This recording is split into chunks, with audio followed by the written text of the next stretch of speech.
On paper, it was one of the largest armies in the world, battle-hardened, dug in, nearly 1 million strong. The ground war against it lasted just 100 hours, then it was over. This is the story of how a single war revealed the future of the battlefield and made the whole world rethink what military power even means. In August 1990, Iraq invaded its small, oil-rich neighbor, Kuwait. In a matter of days, Iraqi forces overran the country. It was a naked grab for territory and oil, and it alarmed the entire world.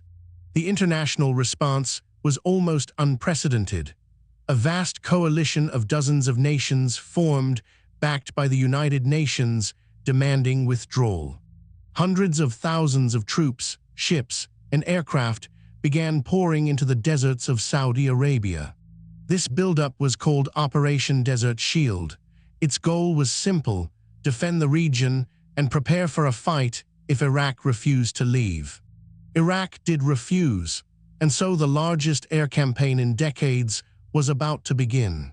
When the deadline passed in January 1991, the coalition struck from the sky. For weeks, waves of aircraft pounded Iraqi command centers, airfields, bridges, and communications. And the world saw something new. Cameras mounted on precision-guided bombs broadcast strikes live on television. These so-called smart weapons could fly through a doorway or down a ventilation shaft. War had never looked like this before. Stealth aircraft, invisible to radar, slipped over the most heavily defended cities and struck without ever being seen. Just as important, satellites in orbit guided forces across a featureless desert with pinpoint accuracy, an early glimpse of the navigation systems we now take for granted. By the time the ground war began, the feared Iraqi army had been battered, blinded, and cut off, with weeks of relentless bombing behind it. Then came the ground assault, and it was breathtakingly fast. Rather than charging straight into Iraq's defenses, coalition commanders sent a massive armored force, sweeping wide through the open desert to the west. This great flanking move, later nicknamed the left hook, came around behind the Iraqi army and trapped it. Coalition tanks, with better optics and longer range, destroyed Iraqi armor before it could even return fire. Apache attack helicopters hunted from above. Entire units, exhausted and surrendered in huge numbers.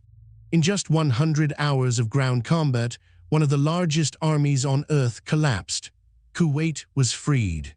But victory had a darker backdrop. As they retreated, Iraqi forces set fire to hundreds of Kuwaiti oil wells. For months, thick black smoke blotted out the sun, an environmental disaster on a massive scale. And while coalition losses were remarkably light, the war still cost many lives and left long shadows over the region for decades to come. The deeper lesson, though, was unmistakable. The Gulf War showed that air power, precision weapons, and information could decide a war before the ground battle even started. Tanks and numbers still mattered, but technology, coordination, and the ability to see the battlefield clearly now mattered more. Every major army on Earth studied this war. It became the template for modern high-tech warfare. A feared million-man army had been broken in days, not by greater numbers, but by a smarter, faster, more connected way of fighting. But nearly a decade before the desert, another war had shown the world something just as surprising, fought between two nations at the far, cold end of the planet, over a cluster of windswept islands almost no one could find on a map. That's the next story.